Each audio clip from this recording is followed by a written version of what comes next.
you also compare. There's contemporaneous scenes of Danny monologuing while he works, and I think that it's interesting to note how he compares Kubla to the current world leaders and says that they're not nearly on par with Kubla as a leader. You use global warming as an example of something that Kubla would have dealt with, whereas most world leaders just leave to the future. Well, and I call it the failure of democracy. Yes, and you also state that you feel that Obama was a failure, that you regret voting for him, Yeah. that you will only vote independent and green from now on. Yeah.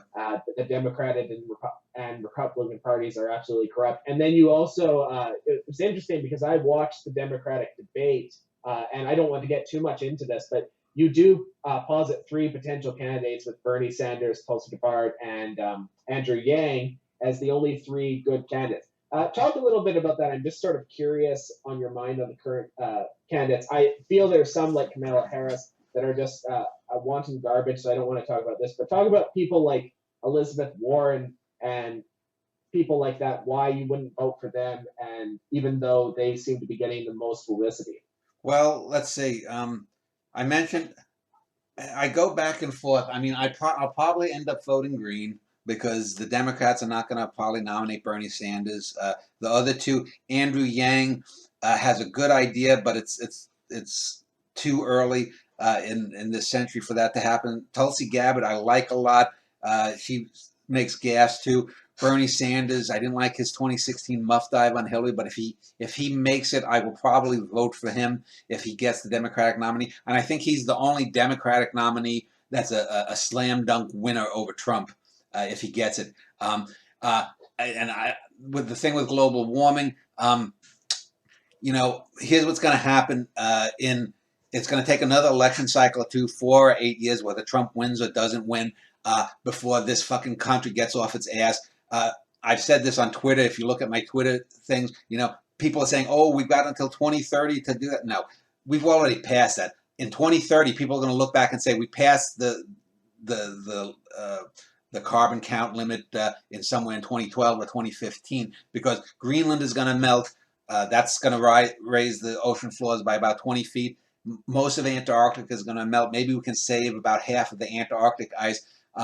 And there are 100. I'm probably going to do a few interviews. I'm looking up people to do interviews about global warming, do maybe a series of 3 or 4 with solutions for it, because there are viable solutions. It's not doomsday. If 50 years go by and we don't do anything, then maybe we're looking at extinction. But it's going to take another 8 or 10 years before people will get off their fucking asses and vote these. We have to end consumer capitalism, corporate capitalism as it is. It has done more harm than communism, feudalism, and everything else put together. The last 200 years of the Industrial Revolution have brought us here. But again, I don't want to get too far afield from that.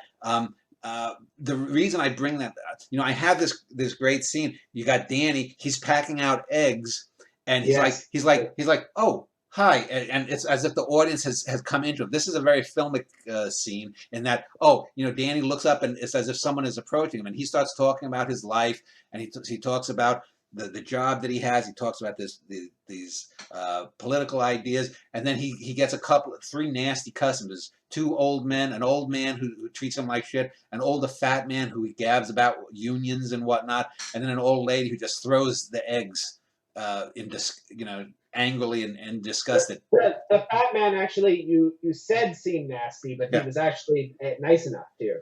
Yeah, and the fat guy who talks to me about the unions and stuff it wasn't quite as extensive a conversation, but that actually happened. The other 2 are just typical people that I'll see every other day at the store.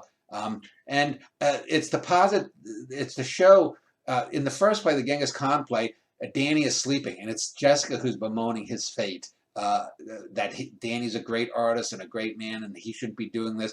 In the second play, we have Danny is a bit more active in talking about Ogadai and Wada. And in this play, Danny has this scene, and basically then the rest of it, he's just basically quoting from the Coleridge Kubla Khan poem. But it's the show. Oh, go ahead. I wanted to mention that first scene too.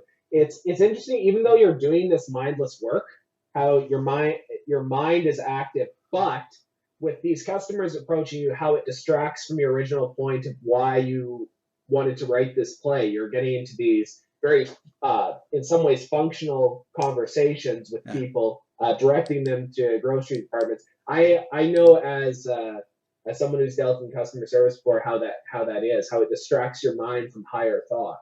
Yeah. And it's interesting how you evoke that in this scene. Yeah, and that's again, this is the kind of thing that just seems to work because we do get some moments of functionary moments where, I mean, for example, there's the scene where Kubla Khan is in the concubinery with these young babes, and the older concubines leave him with a young girl, and they start pulling each other's hair and battling it out, and so there are some funny scenes like that.